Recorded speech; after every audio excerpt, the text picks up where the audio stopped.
Det enda du behöver är några salladsblad, en skål med tomater och sen behöver du en mango förstås. Den här jävla mangon.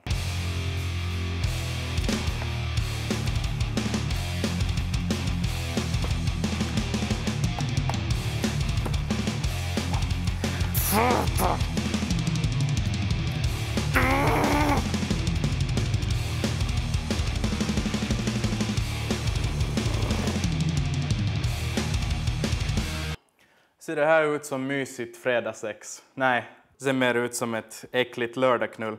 Nu ska jag visa för er hur man behandlar en mango. Vi börjar på nytt. Och här i mitten ungefär så finns kärnan. Så om man räknar en halv cent till höger och vänster på båda sidorna så borde man undvika den och komma helt perfekt igenom. Sen behöver du ett glas. Och nu kommer du få se de snyggaste filéerna du någonsin sett i hela ditt liv.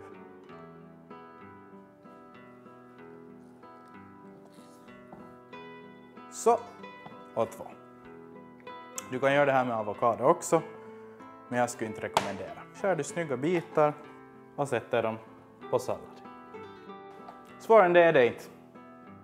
Men helt ärligt, en hjärtformad mangosallad skriker desperation. Så ta din dejt på pizza istället.